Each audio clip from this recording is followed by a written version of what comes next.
Hello, everyone. It's September 14th, 2023, and this is the Backdrop Weekly Developers Meeting. We are one day away from the release of Backdrop 1.26, which comes out tomorrow. We're going to be talking about kind of last things to button up before the release. It's looking like it's in really good shape, though, from the preview release. No substantial issues reported from that, and we also have tidied up the issue queue and gotten a lot of things that were on the cusp of being finished put in the past couple of weeks. So looks like this is going to be a small meeting today with the three of us present, but we'll do introductions nonetheless. My name is Nate Lampton. I'm Quick Sketch on the internet, calling from Oakland, California, and I am a core committer and technical lead for the Backdrop project. We'll go to Robert and then finish with Jen. If you want to do an intro. I'm Robert Lang, bug folder on the internet. I'm in Altadena, California, and I contribute here and there, lately working on UberCard issues. Nice. Jen? Jen Lampton, joining from Oakland, California. All right. Let's see. Jen, we usually kick it off with the contrib update, and it looks like there's a lot to report this week. Yeah, so we've had a lot of busy contributors lately. In the last week, there are a whole ton of new contrib modules, including the TinyMCE editor, which could be of value to anyone who's wondering what to do about CK editor in the near future. Custom tokens, views field sets, views between dates filter, UberCart, zipped to tax, and web form multiple file all got new releases in the last week, or first releases, I should say. Excellent. Let's see. Yeah, I'm guessing that zip to tax UberCart module might have been yours, Robert. Yeah, it's an interface to a tax lookup service for anyone who has to operate in places where that charges sales tax. Great. Looks like Laren just joined us as well. Laren, we just finished introductions. If you want to hop in and just say your name and where you're calling from. Hey, sorry, I just got my sound hooked up. My name is Laren Baker. I'm coming in from Denver today. Oh, excellent. Well, welcome, Laren. Glad you can make it.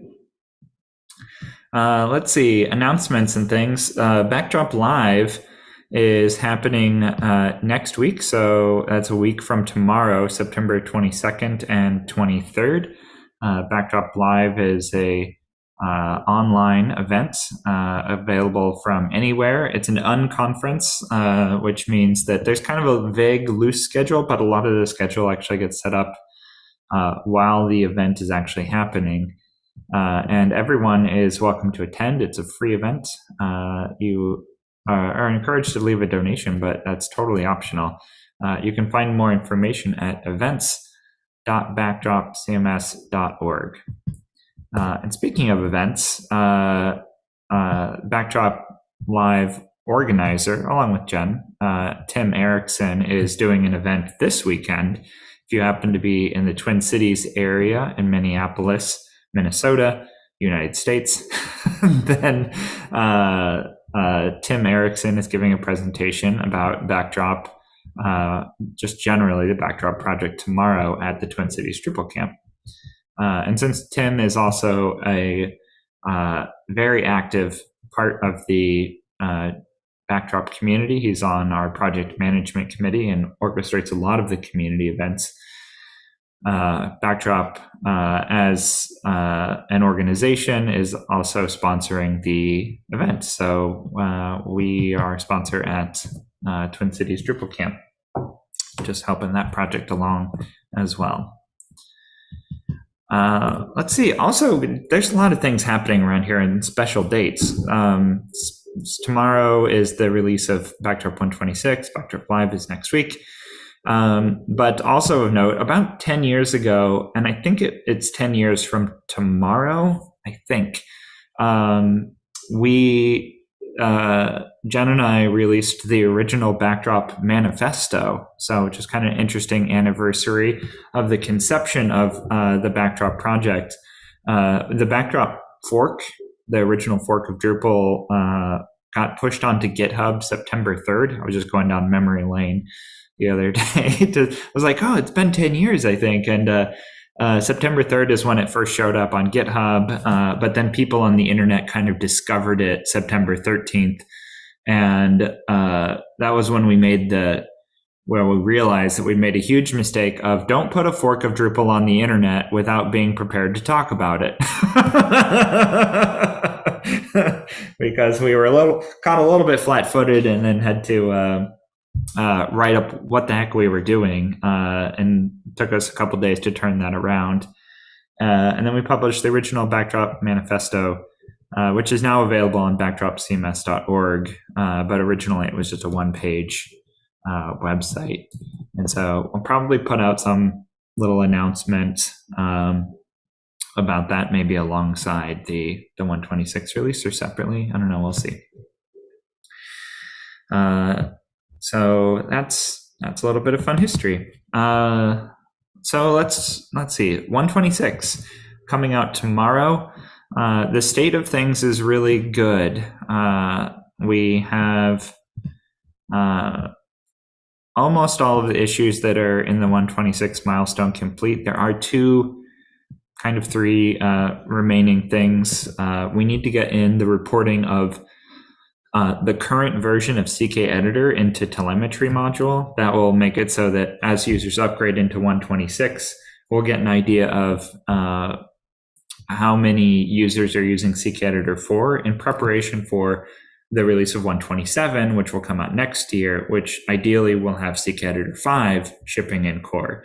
And then we'll be able to start tracking the differences between how many people are still running the old version of CK Editor versus how many have transitioned over to CK Editor 5.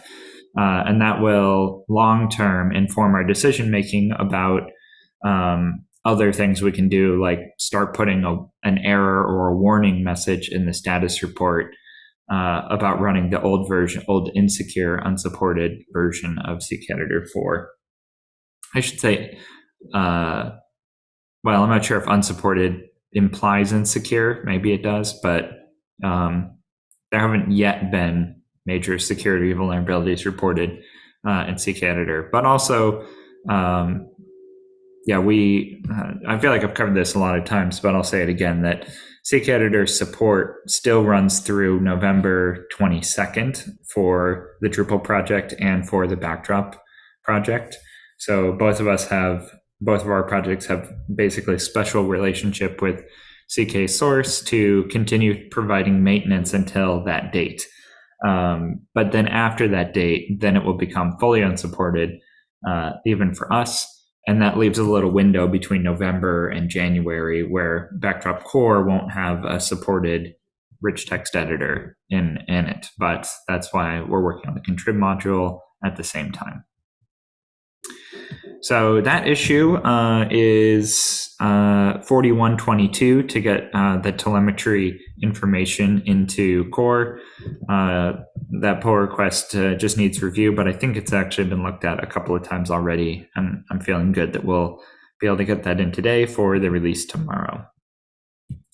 Yeah, I actually reviewed that and I tested it. They found one typo. If you fix the typo, the test passed. So if I don't remember who did the PR, but if it accepted type the change, I think it'll pass anyway.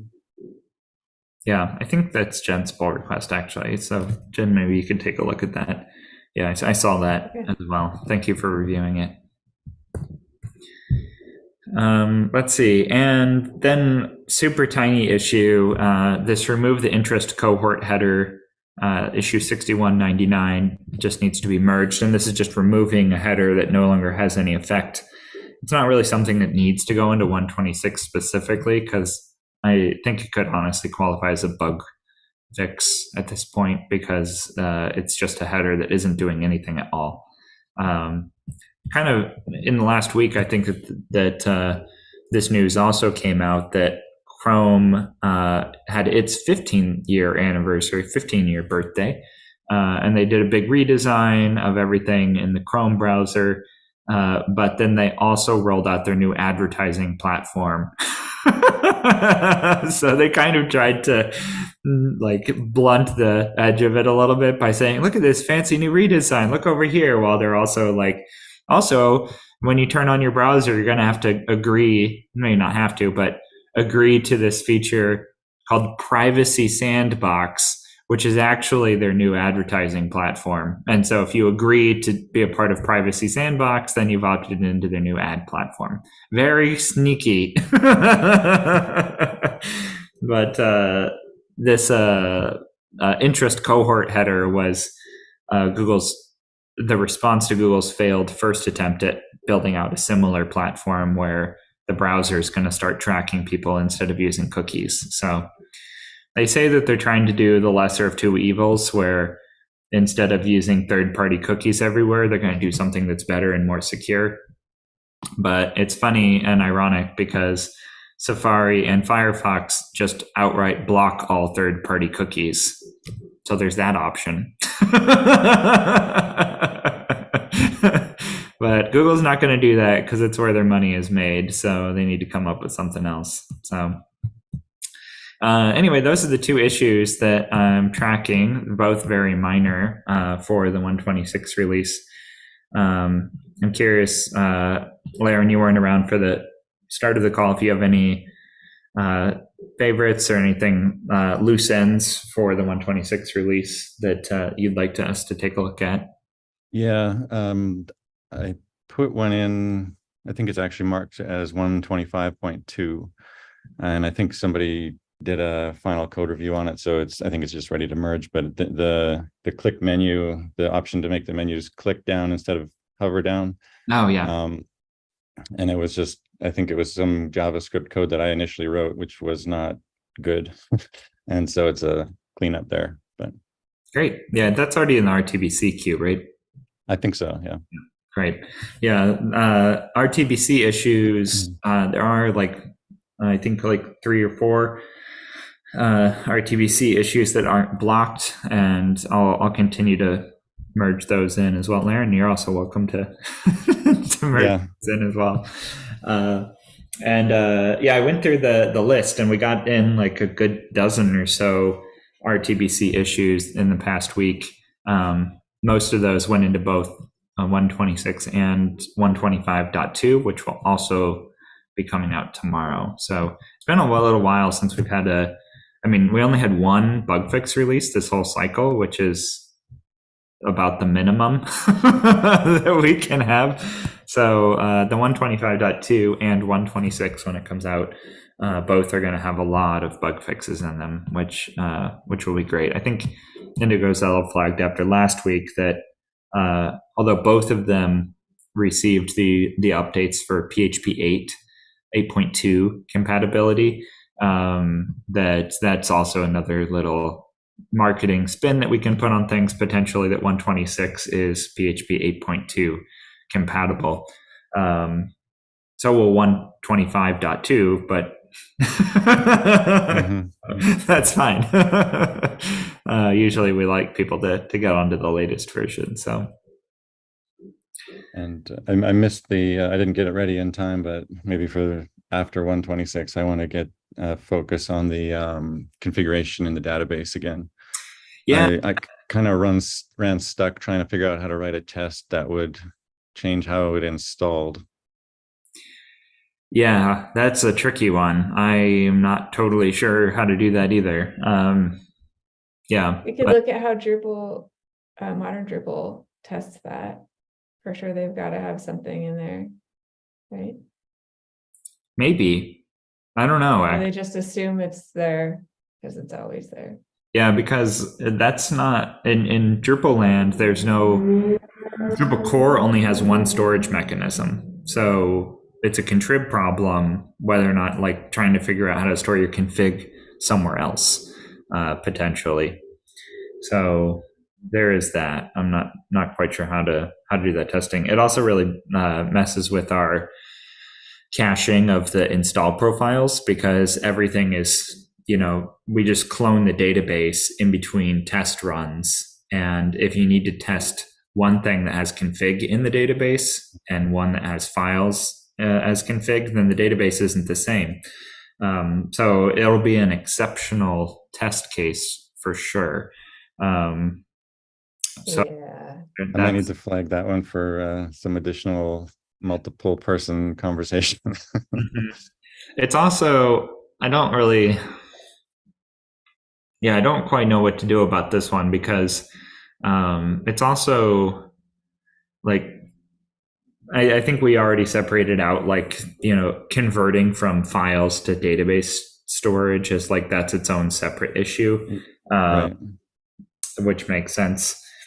So I do kind of wonder what kind of coverage we need. I don't know.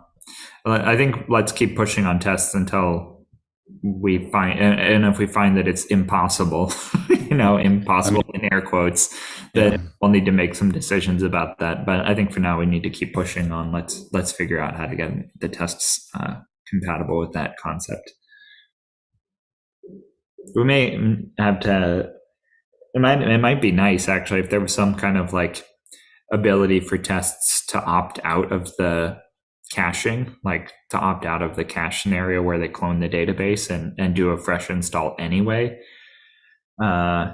Or we could do something like have this gets a little bit weird, but we could have like an install profile that specifically is like, do not cache me install profile, because right now we cache minimal testing and standard profiles, and maybe we could have a special profile that is the do not cache me profile, that just wouldn't receive caching or something like that. I don't know. Just spitballing. More ideas than I had. Okay, yeah, what issue number is that one? Do you know? I can dig it up if you want to. Yeah, that one. 2277. 2277. That one might be great if we get that into the 127 milestone. Like if we could get an advocate for that issue, then we can move that into that milestone. And that I'm not sure how much it affects a lot of other people, but I'm always looking at the next milestone as like one of the places that I look at for issues. So that would be a good way to get some. I kind of lost track if I was advocating anything, but if not, I'll put my name on that one. Okay, that would be great. It's a config and database. Yeah, my colleague was asking me just this morning, actually, which is excellent. They're asking at Lullabot. They have a Pantheon site that they're starting to support that's a backdrop site. I think this is the first backdrop site that our support department is maintaining, which is awesome. Came in as an already built backdrop website and said, we need somebody to maintain it. And so our support department picked up that contract. But as part of that, they like people to be on Pantheon because that's where all of their clients are. And so for consistency, they're like, let's put this backdrop site on Pantheon. And they ran into the weirdness that is Pantheon and backdrop, that I suggested what we all do right now, which is we put it in the private files directory of a Pantheon site. But that's weird for a lot of reasons. Like backdrop doesn't even put files in site's default files. It puts it in just files. And then you have to put it in site's default files for Pantheon purposes. You don't have to. You can define that in your Pantheon YAML. Oh, you can do that now? Mm-hmm. Oh, good. Oh, that's such a relief. Yeah, and you can also put your config, if you're not using private files, you can put your config in your public files, and then you can make it private with Pantheon's YAML file. You can tell it to specific directories or private. Oh, great. Yeah, I have a blog post on this that I wrote a while ago. I will send you a link. Yeah, how long has that been available? I didn't realize. I think it's been at least a year since I wrote the blog post, but yeah, okay, and I knew that it wasn't there like 5 years ago, but And I didn't think Pantheon was changing that much. So, okay, that's great to hear. Well, anyway, config in the database, yeah, it seems like it's definitely got some value to it. Let's see, speaking of places that I like to look for issues, we were talking about this before we started the recording, that the RTBC list has like just a handful of issues that need to be committed, which is great. Been working through that list as of late. But we were talking about the modesty of our developer base, that a lot of them are happy to test things and say that the works for me tag is used quite frequently, but the step of marking something RTBC seems overly bold. And so RTBC being ready to be committed. But we came up with the thought that hit us, is that, well, what if we looked at the list of the combination of the works for me tag with the needs review tag? Then you can just see the ones that people have already reviewed but don't feel confident about marking RTBC. And there's 26 issues in that particular list of things that someone has already come in, usually multiple people, filed a pull request. They've already gotten feedback on it. It's already been tested. But it just hasn't been moved to that final step. And so that's a candidate for another useful place to go and look for things that are on the cusp of being finished that haven't quite gotten there yet. As opposed to the needs review list, standalone needs review list has over 250 issues, which speaks to our overall backlog of review that is available. But I mean, it's a good problem, but it's a problem anyway.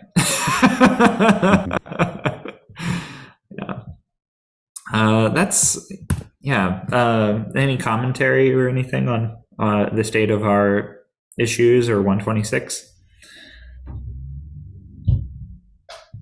Okay. I don't have anything else. That's the whole agenda for today. We're looking, as I said, in really good shape. 126 comes out tomorrow. Happy 10-year manifesto day. Maybe not, let's not call it that, but that's it. Thank you all for being here today, and thanks out there for people that watch these videos. So anything else? Thank you. Can you stop the recording? I have a question for Lauren. Okay. All right. Well, thanks so much, everybody. See you next week, and happy release day tomorrow. So.